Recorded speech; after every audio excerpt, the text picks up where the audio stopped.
अस्सलाम वालेकुम my YouTube family. उम्मीद है आप सब ठीक ठाक होंगे और अपने घरों में अपनी फैमिली के साथ खुश और आबाद होंगे।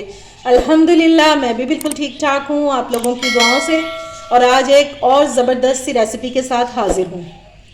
आज मैं बना रही हूँ कूंडों के लिए खीर और मठियाँ। तो चलिए अपना काम शुरू करते हैं। लेकिन उससे पहले अगर आप लोगों ने अभी तक मेरे चैनल को सब्सक्राइब नहीं किया तो फ़ौरन से जाएं, सब्सक्राइब करें और साथ लगे बेल आइकन को भी प्रेस किया करें ताकि मेरी आने वाली हर वीडियो आपको टाइम से मिल सके, जो कि बिल्कुल फ्री में है। तो चलिए जी बिस्मिल्लाह करते हैं। तो ये मैंने चावल ले लिए सबसे पहले, और ये 100 ग्राम चावल है। ठीक है, अगर आप हाफ कप देखेंगे तो 125 ग्राम बनते हैं, तो उससे थोड़े से कम लिए हैं मैंने। ठीक है, और इनको आप भिगो देंगे। अगर तो आप सारी रात के लिए भिगो देंगे फिर तो सबसे बेस्ट है, नहीं तो कम से कम आपने इसको 2 घंटे लाजमी भिगोना है। अब एक जग ले लेंगे और इसमें ये सारे चावल डाल देंगे।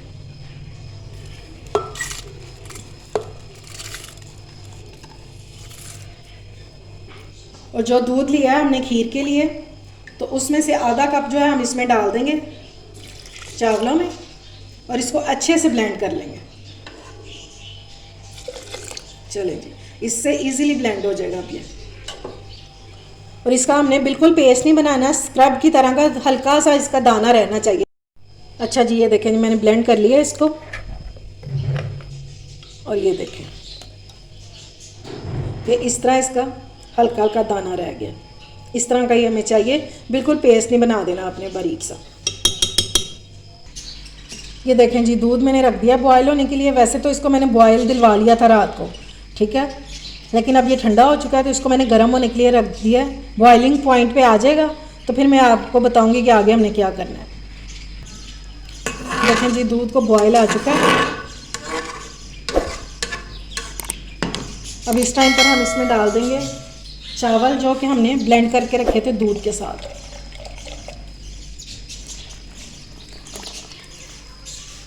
और फ़ौरन से हमने चम्मच चलाना शुरू कर दिया, वरना ये जो चावल है ये नीचे जाके गुठलियाँ बन जाती हैं।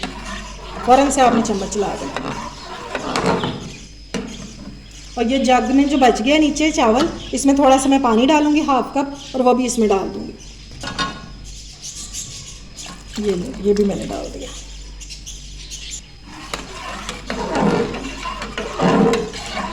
अब आपने इसका चम्मच नहीं छोड़ना बॉयल आने तक, ठीक है, वरना ये लम्स बन जाएंगे, फिर आपसे ये संभाला नहीं जाएगा।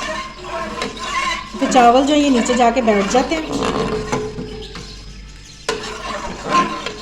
बस इस तरह थोड़ी थोड़ी देर बाद चम्मच चलाते जाएंगे।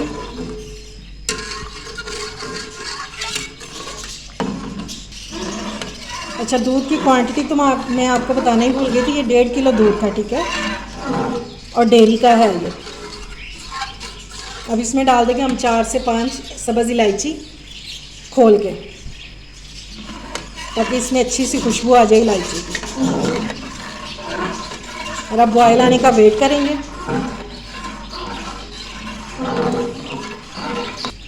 अच्छा जी, दूध को बॉयल आना शुरू हो गया। अब मैं इसकी कर दूंगी लो फ्लेम, ताकि हमारे जो चावल हैं हमने पीस के डाले वो भी गल जाएं। और इसको हमने इतना कुक करना है, एक तो इसको कलर आ जाए और दूसरा ये अपनी क्वांटिटी में आधा रह जाए, ठीक है। तो फिर मैं आपको बताऊंगी कि इसका अगला काम हम क्या करेंगे। चलें जी, जब तक हमारी खीर पक रही है तो हम अपनी मट्ठियों का मिक्सचर जो है वो रेडी कर लेते हैं। तो मट्ठियाँ बनाना इतना कोई मुश्किल काम नहीं है, लेकिन बस ज़रा एहतियात करनी पड़ती है। मीठी टिक्कियाँ ऐसी होनी चाहिए कि जो ऊपर से तो क्रिस्पी हों लेकिन अंदर से सॉफ्ट हों, कि खाने में मज़ा आ जाए। तो अंदर से सॉफ्ट कैसे बनेंगी, चलिए देखते हैं। तो सबसे पहले हम इसमें डालेंगे 1 टेबलस्पून तिल, और मैदा मैंने लिया है 1 कप, ठीक है। इसमें डालेंगे हम 1/4 कप चीनी, ये मैंने पिसी हुई चीनी ली है, ये डाल देंगे। और 1/4 टीस्पून जितना हम इसमें डाल देंगे इलायची पाउडर, इससे बहुत अच्छा टेस्ट भी आता है और खुशबू भी आती है। 1 टेबलस्पून हम इसमें डाल देंगे ये नारियल का बुरादा, वो डाल देंगे, या इसको कोकोनट पाउडर भी कहते हैं, ठीक है। अब हम इसमें डालेंगे आधा अंडा, इसमें डाल देंगे, बस इससे ज़्यादा नहीं इसमें जाएगा। अगर आप आधा किलो ले रहे हैं मैदा, यानी कि 2 कप, तो फिर आप इसमें 1 पूरा अंडा डालेंगे। और ये हमारी टिक्कियों को नरम करने में बहुत अहम किरदार अदा करेगा, इसलिए आपने ये लाजमी डालना है। और अब हम डालेंगे इसमें घी।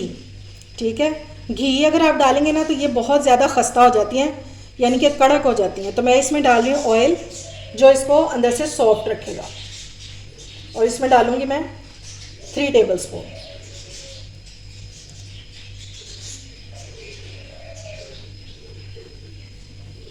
चलें, अब पहले हम इसको अच्छे से मिक्स कर लेंगे चम्मच से, और फिर इसके बाद हाथों का काम शुरू हो जाएगा। और चम्मच निकाल देंगे और अब हम इसको गूंद लेंगे दूध के साथ। पानी इसमें नहीं डालेंगे, दूध डालेंगे। और ये मैंने आधा कप लिया है और देखते हैं कि इसमें कितना इस्तेमाल होता है। पहले हाथों से इसको अच्छे से मिक्स कर लेंगे। अब हल्के हल्के दूध डालते जाएंगे और इसको हम गूंद लेंगे। और दूध जो है ये रूम टेम्परेचर पे है, कोई ठंडा या हमने गर्म नहीं लेना, नॉर्मल सा दूध लेना।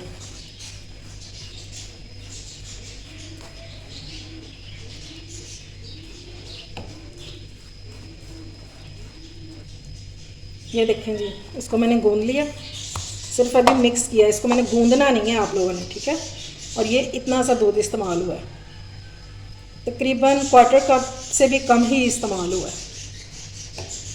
बस अब हम इसको रख देंगे 10 मिनट के लिए और फिर हम इसकी टिक्कियाँ बनानी शुरू करते हैं। ठीक है जी, अब टिक्कियाँ फ्राई करने के लिए हम इसमें डाल देंगे घी। घी में अगर फ्राई करेंगे तो फिर टिक्कियाँ जो है ये बहुत खस्ता बनती हैं। और इसको लो फ्लेम पर रख देंगे, उतनी देर हम अपनी टिक्कियाँ तैयार कर लेंगे।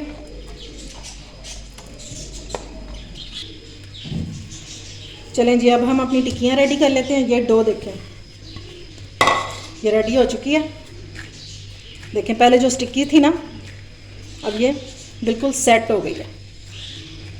इसको हमने बेलते हुए हमने इसको मैदा नहीं लगाना। ठीक है, उससे फिर जो टिक्कियाँ ना ये हार्ड हो जाती हैं। अगर बहुत ज़्यादा स्टिकी हो रही हो आपकी डो तो फिर आपने हल्का सा मैदा डस्ट करना है, वैसे इसकी ज़रूरत नहीं पड़ती। अब हम इसको बेल लेंगे, क्योंकि अगर मोटी हो ज़्यादा तो फिर वो अंदर से कच्ची रह जाती है, और अगर पतली हो तो फिर ये टूटना शुरू हो जाती है या बहुत ज़्यादा सख्त हो जाती है।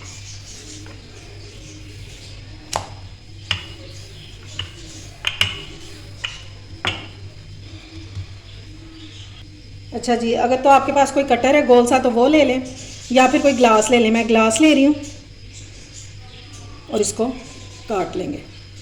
ये देखिए, इतनी इतनी।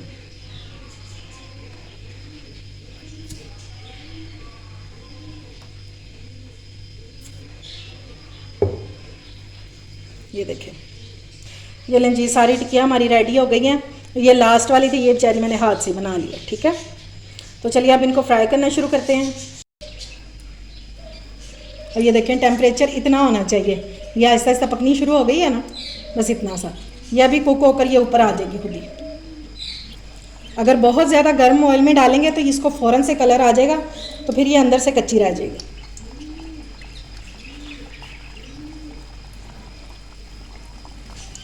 इसमें जितनी जगह है उतनी डाल देंगे, ज़्यादा ओवर क्राउडेड नहीं करेंगे। ठीक है, बस बाकी बाद में फ्राई कर लेंगे। अब इसके कलर आने का वेट करते हैं, एक साइड पे आ जाए हल्का सा कलर, फिर इसको टर्न करते हैं। और फ्लेम आपने ज़्यादा हाई नहीं करनी, इतनी ही होनी चाहिए। ये देखें, और कोई नीचे नहीं चिपक रही। ये थोड़ा सा कुक होंगी तो ये खुद ही ऊपर आना शुरू हो जाएंगे।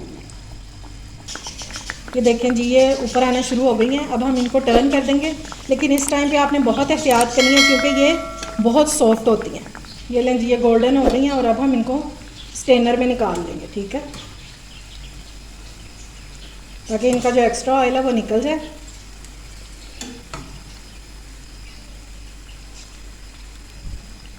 ये लें जी, मैंने बाकी की भी टिक्कियाँ डाल दी हैं इसमें।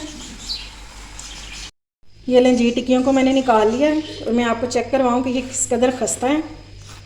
ये देखिए, लेकिन ये अंदर से बिल्कुल नरम होंगी, ये मेरी गारंटी है। ये देखिए, ठीक है। अब खीर के गाढ़ा होने का इंतज़ार करते हैं। ये देखें जी, हमारी खीर का कलर भी चेंज हो गया है और ऑलमोस्ट ये गाढ़ी भी होना शुरू हो गई है। और दूध देख रहे हैं आप, क्वांटिटी में आधा रह गया। अब इसमें डालेंगे चीनी, हाफ कप।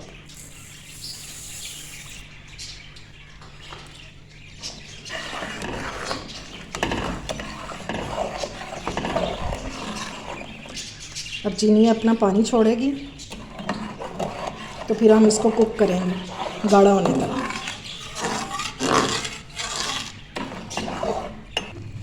अच्छा जी, चीनी मैंने चखी है तो वो थोड़ी सी कम है, तो मैं 3 टेबलस्पून और डालने लगी।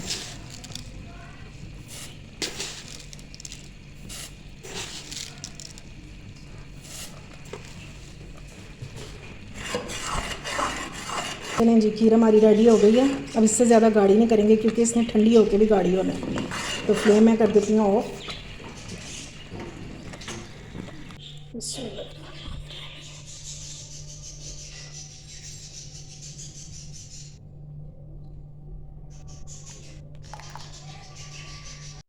ये लें जी, माशाल्लाह से हमारी दोनों चीज़ें रेडी हो गई हैं। अब मैं आपको मीठी टिक्कियाँ तोड़ के दिखाती हूँ कि ये अंदर से कैसी हैं। और ये देखें, बिल्कुल नरम है, ठीक है, और अंदर तक कुक हो चुकी हैं। उम्मीद है आपको मेरी रेसिपी पसंद आई होगी। अगर अच्छी लगे तो फ्रेंड्स एंड फैमिली में शेयर किया करें और मेरे चैनल को सब्सक्राइब भी किया करें। अपना और अपने प्यारों का ख्याल रखें, मुझे दुआ में याद रखें। अल्लाह हाफिज़।